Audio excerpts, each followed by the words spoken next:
चाय में अगर आप चाय पत्ती की जगह कुछ और डाल दें और आप उम्मीद करेंगे कि आपका चाय बन जाए, तो ऐसा बनेगा क्या? पहली बार सीजीपीएससी का एग्जाम दे रहा था, जो सवाल आपसे नहीं बन रहे मतलब उस टॉपिक पर आप कमजोर हैं।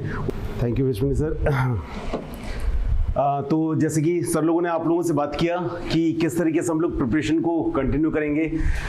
हमारे प्रिपरेशन में सबसे बड़ी जो प्रॉब्लम फ्रीक्वेंटली आ रही होगी कि आपकी जो प्रिपरेशन है वो स्ट्रेट लाइन में नहीं चल रही होगी।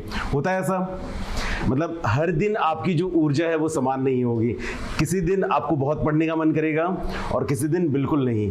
एक दिन आपको लगेगा मैं पूरी दुनिया तहस नहस कर सकता हूँ, कर सकती हूँ, उलट पुलट कर सकता हूँ, कर सकती हूँ ऐसा, और एक दिन आपको लगेगा क्या मैं अपनी कॉपी को पलटा सकता हूँ, मतलब वो भी सेल्फ डाउट आ रहा होगा। ठीक है, तो इस सेल्फ डाउट का जो सबसे बड़ा सॉल्यूशन है कि आपको जो कोच कर रहा है, जो पढ़ा रहा है, उसके पास आप पहुंचे और अपनी समस्याओं का समाधान करा करके उससे वापस आए। आप अपनी समस्याओं को शेयर करें कि सर या मैम मेरे साथ ये प्रॉब्लम आ रही है, मैं इसको किस तरीके से सॉल्व करूं। इसके लिए हम लोगों ने एक प्रोग्राम, खैर आप लोग जो बीआईए से पहले से जुड़े हो उनको पता होगा कि हम आप लोगों के लिए हमेशा अवेलेबल होते हैं।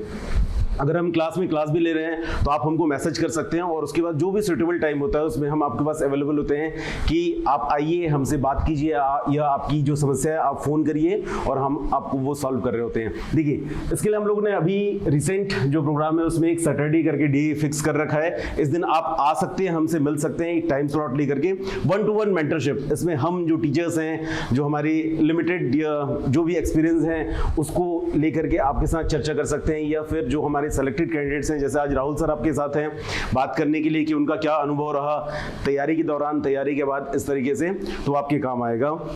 एक छोटी सी कहानी सुनाना चाहूँगा कि ये सब चीज़ों यहाँ तक हम कैसे पहुँचे। वर्ष था 2014, मैं पहली बार सीजीपीएससी का एग्ज़ाम दे रहा था और वो था इंटरव्यू का समय। तो तब मैं दिल्ली विश्वविद्यालय में पढ़ रहा था, या पढ़ाई के दौरान आया था बिलासपुर इंटरव्यू की तैयारी करने के लिए। मेरा पहला प्री था, पहला मीन्स था, पहला इंटरव्यू था। तो यहाँ आने के बाद यहीं दयालबंद में एक बहुत ही फेमस इंस्टीट्यूट है, वो ज्वाइन किया मैंने। किस चीज़ के लिए? इंटरव्यू के मार्गदर्शन के लिए। 15 दिन का समय था। अब वहाँ कहा गया कि अगले दिन आना सवेरे, हम सिखाएंगे कि इंटरव्यू कैसा दिया जाता है। मैंने बोला ठीक है सर, पहुँच जाएंगे सवेरे। सवेरे पहुँचा, एक क्लासरूम में बैठाया गया, ऐसे ही आप लोग जैसे बैठे हुए हैं ऐसे ही हम लोग बैठे हुए थे। उन लोगों ने बोला कि ठीक है चलो पहले प्रार्थना करेंगे। तो मैंने बोला ठीक है सर, प्रार्थना करेंगे। फिर अगला कि प्राणायाम करेंगे। मैंने बोला ठीक है सर, प्राणायाम भी कर लेंगे। तो हम प्रार्थना किए, प्राणायाम किए। बोले ठीक है चलो अब घर जाओ। अगले दिन फिर बुलाए, फिर प्राणायाम प्रार्थना इससे शुरू होती थी। तो मेरे को समझ नहीं आया, मेरे को लगा भगवान भरोसे चल रहा है सर। तो ये स्थिति थी। ठीक है, उस वर्ष मैंने इंटरव्यू दिया था, मेरे 65 अंक आए थे। बोर्ड था डॉक्टर प्रदीप जोशी सर का। पहले पीएससी के चेयरमैन भी हुआ करते थे वो, और बाद में जाकर के यूपीएससी के भी चेयरमैन बने हुए थे वो। तो जो मेरे को बताया गया था कि इंटरव्यू कैसा होता है, मतलब उसमें आपको अपना जो काम है वो मेंटेन करना है, स्माइल करते रहना है। तो मैंने बताया सर तो मैं बचपन से कर रहा हूँ। इसमें नया क्या है?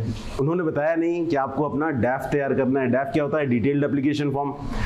हम जो लास्ट हमारा इंटरव्यू का प्रोग्राम था, एक एक बच्चे को बैठा करके हम लोगों ने भरवाया फॉर्म कि आप भरो, इस चीज़ को विस्तार से तैयार करो, आप अपने जो पद की प्राथमिकता है उसके बारे में पढ़ो। जैसे अभी सवाल आया हुआ था कि अकाउंट ऑफिसर और सबऑर्डिनेट अकाउंट ऑफिसर, इनके काम क्या होते हैं। आप लोगों में से ही किसी ने सवाल दिया होगा, या ऑनलाइन जो हमारे साथ बैठे हुए हैं उन्होंने ये सवाल दिया होगा कि कैसे ये मतलब पद जो है वो बाकियों से अलग है। आपको पता है account officer, subordinate account officer कैसे अलग होता है? आपको आपके पद प्राथमिकता के कम से कम शुरू के 5 जो पद है उनके बारे में पता होना चाहिए। वो आपसे इंटरव्यू में पूछा जाता है। मेरे से ये नहीं पूछा गया था कि प्राणायाम, अनुलोम विलोम और भ्रामरी में क्या अंतर है। मेरे से ये पूछा गया था, एक पेन था इंटरव्यूअर के पास, उससे पूछा कि उन्होंने पूछा कि ये पेन मैंने 6 रुपए में खरीदा हुआ है, उस 6 रुपए का जो कॉस्ट है उसको अलग अलग हिस्से में आप बांट करके बता सकते हो क्या, इकोनॉमिक्स के टर्म्स में। तो शुक्र है ठीक ठाक इकोनॉमिक्स मैंने पढ़ रखी थी। मैंने बोला कि सर इसमें जो फैक्टर ऑफ प्रोडक्शन है वो ऐड होता है, 4 होते हैं टोटल, लैंड, लेबर, कैपिटल और एंटरप्रेन्योरशिप। सुना होगा इसके बारे में आप लोगों ने। मतलब अलग अलग जब आप अर्थव्यवस्था पढ़ोगे, अभी तो खैर शुरुआत है, आगे चल करके आपको पता चलेगा। अर्थव्यवस्था में जो भी आप सामान खरीदते हैं उसमें अलग अलग मूल्य के घटक जुड़े होते हैं। एक होता है जो उसको उत्पादन कर रहा है, मतलब जो बिजनेसमैन है वो अपना क्या लेकर के जाएगा, प्रॉफिट।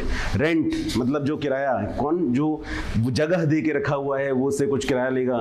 फिर लेबर, पेन को बनाने के लिए किसी ने काम भी कर रखा है ना, तो वो काम के बदले क्या लेगा, अपना मेहनताना। ऐसी सारी चीजें होती है अर्थव्यवस्था। तो ये सारी चीजें। फिर उस समय मेरे से बात चल रहा था कि मेरा जो स्कूलिंग हुआ है, मैं पढ़ा हूँ जवाहर नवोदय विद्यालय भूपदेवपुर से। सुना है आप लोगों ने इस जगह के बारे में? किसी ने भी? भूपदेवपुर किस जिले में है? रायगढ़ जिले में, ठीक है। तो भूपदेवपुर जिले में एक स्टील प्लांट लगा हुआ है। जब भी कहीं औद्योगिकीकरण होता है तो औद्योगिकीकरण की वजह से वहां से पेड़ काट दिए जाते हैं। तो मेरे से डॉक्टर जोशी ने पूछा कि आप जिस स्कूल में पढ़े हुए हैं पास में एक उद्योग लगा हुआ है, तो उद्योग से क्या हुआ कि वहां के पेड़ काट दिए गए, उस पेड़ को आपको पुनः स्थापित करना है। ये सवाल क्यों पूछा जा रहा था? बाद में मैंने इसके बारे में सोचा कि ये सवाल क्यों पूछा जा रहा था, क्योंकि मुझसे जुड़ा हुआ था, ठीक है। वहां जो पेड़ काटे जा रहे हैं उनको दोबारा आपको लगाना है। एज अ डिप्टी कलेक्टर आप वहां पोस्टेड होते हैं, एसडीएम, आपको दोबारा लगवाना है। आपकी प्राथमिकताएं क्या होंगी? वो चाहते थे कि मैं अपने जो बेसिक एजुकेशन मैंने कर रखा है, एक तो जगह मेरे से रिलेटेड, दूसरा विषय मेरे से रिलेटेड, मैंने अपनी उच्च शिक्षा बॉटनी से कंप्लीट की हुई है। तो वो चाहते थे कि मैं उसको विज्ञान सम्मत उत्तर दूं। मतलब आपसे जो सवाल पूछे जा रहे हैं उसके जवाब आपके पास होते हैं, ठीक है। बस उसको आपको चरणबद्ध तरीके से या अपने अनुभव के हिसाब से आपको उसको बैठाना है या प्रिपेयर करना है। आपसे जैसे मैं जशपुर जिले से आता हूं, तो मुझसे जशपुर जिले से संबंधित सवाल पूछे जाएंगे, ठीक है। तो आपको वो तैयार करना है। लेकिन ये सारी चीजें बताई नहीं, मतलब प्रॉपर गाइडेंस है, उतना एक्सेस नहीं था शिक्षकों से। मैं खुद सैटेलाइट की तरह दिल्ली में बैठा हुआ था, वहां से तैयारी कर रहा था। तो ये सारी चीजें जो कमियां रह गई, या जो मेरा अनुभव कहता है कि मेरे को एक मार्गदर्शन नहीं मिला, तो ऐसा मेरे साथ नहीं है, ऐसा जो बाकी लोग आपको पढ़ा रहे हैं, जैसे पंकज सर हैं, खेम सर हैं, विश्वनी सर, राहुल सर, या बाकी, तो आप सभी को इन सब चीजों से जोड़ा जाए, या आपको जो भी डाउट आ रहा है उसको सॉल्व करके दिया जाए। उसके लिए हम शनिवार को एक दिन निर्धारित कर रखे हैं कि आप आएंगे, अपने प्रिपरेशन में जो भी स्टेप हो, प्रारंभिक परीक्षा हो, मुख्य परीक्षा हो या इंटरव्यू, तो हम साथ में बैठेंगे ही। तो इसमें आपकी जो भी डाउट हो वो उसी वीक या उसी समय सॉल्व हो जाए, ये हमारे तरफ से प्रयत्न रहेगा, ठीक है। तो इसमें सबसे पहला जो फैक्टर आता है वो आता है मेंटरशिप का। मेंटरशिप मतलब आपको हमारे द्वारा बताया जाएगा कि किस तरीके से आपको अप्रोच रखना है। जैसे प्रारंभिक परीक्षा के लिए आपको क्या अप्रोच होना चाहिए, मुख्य परीक्षा के लिए क्या होना चाहिए, उस समय पर आपको क्या करके रखना चाहिए, या आप पिछले सप्ताह में, पिछले महीने में क्या कर रहे हैं, अगले सप्ताह, अगले महीने क्या कर रहे होंगे। अगर आप नहीं कर रहे हैं तो क्यों नहीं कर रहे हैं, आपको क्या करना चाहिए एग्जाम को निकालने के लिए। इन सब पहलुओं पर, या आपकी कोई भी समस्या चल रही होगी कि सर नींद नहीं आती, नींद बहुत आ रही है, इन सभी समस्याओं पर हम बात कर रहे होंगे। वैसे नींद नहीं आ रही है ये किसी की समस्या तो नहीं चल रही है, नींद बहुत आ रही है ये समस्या चल रही होगी। तो जब आप अपने लक्ष्य को निर्धारित करके रखेंगे कि मेरे को अमुक अमुक कार्य इतने दिनों के अंदर पूरा करना है, तो नींद भी गायब हो जाती है। डॉक्टर एपीजे अब्दुल कलाम, उन्होंने एक बहुत ही फेमस लाइन कह रखी है, सुना होगा आपने, कि सपने वो होते हैं जो आप बंद आंखों से देखते हैं या खुली आंखों से। खुली आंखों से, ठीक है। तो आप भी खुली आंखों से सपने देख रहे हैं, उस सपने तक पहुंचने के लिए हम सभी का एक सामूहिक प्रयास रहेगा। तो यही है मेंटरशिप। मतलब मेंटरशिप जो प्रोग्राम है हमारा म्यूचुअल है, आपसे हम और हमसे आप कुछ सीखेंगे। दूसरा, 1-to-1 इंटरेक्शन, संवाद सबसे प्रमुख घटक होता है सीजीपीएससी की तैयारी में। अगर आपके शिक्षक आपके लिए उपलब्ध नहीं है, या आप जिनसे पढ़ रहे हैं वो आपके लिए उपलब्ध नहीं है क्लास के बाहर, तो क्लास के अंदर का जो माहौल होता है वो धीरे धीरे धीरे फेड होने लगता है, कमजोर होने लगता है। होता ही नहीं होता है।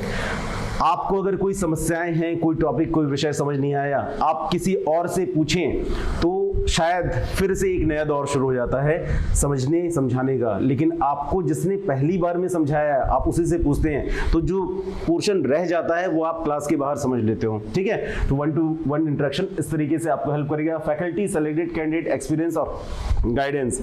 देखिए, सेलेक्टेड कैंडिडेट मतलब एक फॉर्मूला होता है, जैसे आप सभी थोड़ा बहुत भोजन पकाना जानते होंगे, बनाना तो हमारे बस में है नहीं। आप लोगों से कोई अपना खाना तो नहीं बना लेता, नहीं, क्योंकि हम जंतु हैं, परपोषी हैं, एनिमल्स हैं, heterotrophic mode of nutrition. Autotrophic mode of nutrition वाले ऑर्गेनिज्म खाना बना रहे, थोड़ा विज्ञान बीच में आएगा ही, विज्ञान का बैकग्राउंड है मेरा, ठीक है। तो हम खाना पका लेते हैं। खाना पकाने का एक सेट फॉर्मूला होता है नहीं होता है? आप जैसे चाय बनाएंगे, चाय में अगर आप चाय पत्ती की जगह कुछ और डाल दें और आप उम्मीद करेंगे कि आपका चाय बन जाए, तो ऐसा बनेगा क्या? नहीं। तो ये आपको बताएगा कौन? जो ऑलरेडी चाय बनाना, ठीक है। तो ऑलरेडी जो चाय बनाना जानता है वो आपको आकर के बताएगा कि चाय कैसे बनाई जाती है, ठीक है। और यहाँ तो चाय बनाने वाले मुख्यमंत्री बन रहे हैं, समझना इस बात को। मुख्यमंत्री के बाद प्रधानमंत्री भी। खैर, तो जो सेलेक्टेड कैंडिडेट हैं वो आपको आकर के बताएंगे कि किस तरीके से आपका प्रिपरेशन का अप्रोच होना चाहिए, किस तरीके से आपकी तैयारी आगे चलनी चाहिए, आपको किन किन विषयों पर कितना समय देना चाहिए। जैसे थोड़ा सा मैं इंटीग्रेटेड प्रोग्राम के बारे में बात करना चाहूंगा, जो खेम सर आपको बता रहे थे। देखिए, मेरी मम्मी बहुत ज़्यादा पढ़ी लिखी नहीं है, लेकिन मेरे सिविल सेवा परीक्षा की तैयारी के दौरान उनको एक चीज़ समझ में आ गया कि अगर आपको यूपीएससी या पीएससी की तैयारी करनी है तो मेन जो होता है ना, वो मेंस होता है। समझते हो ये चीज़? मेंस जो होता है वो मेन होता है। क्यों? क्योंकि यही आपके रैंक निर्धारित कर रहा होता है। आपको मुख्य परीक्षा की तैयारी जो है उस पर सबसे ज़्यादा फोकस करना चाहिए। प्रीलिम्स तो क्वालिफाइंग है, प्री आप क्वालिफाई करो। आप प्री में चाहे 100वां रैंक लेकर के आओ या 1000वां रैंक लेकर के आओ, कोई फर्क नहीं पड़ता। लेकिन अगर मुख्य परीक्षा में आपकी रैंक 10 के अंदर है और मान लो 90 से 100 के बीच में है, तो बहुत फर्क पड़ता है। क्या फर्क पड़ता है समझते हैं आप इस चीज को? आपके पोस्ट का जो नेचर है वो चेंज हो जाएगा।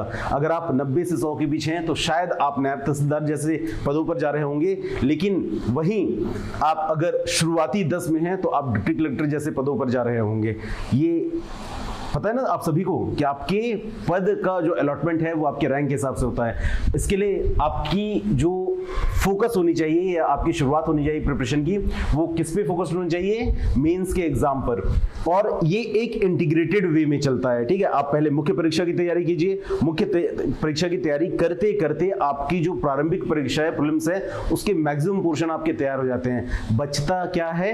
आपको जो सब्जेक्टिव नॉलेज है उसको आप ऑब्जेक्टिव में कन्वर्ट करें। तो अंतिम 3-4 महीने आप सवाल लगाइए,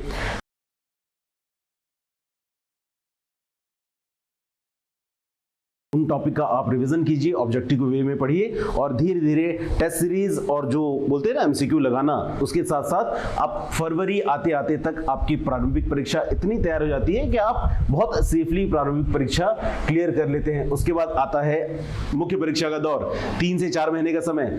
क्या आपको इस समय मुख्य परीक्षा की तैयारी के लिए भटकना पड़ेगा?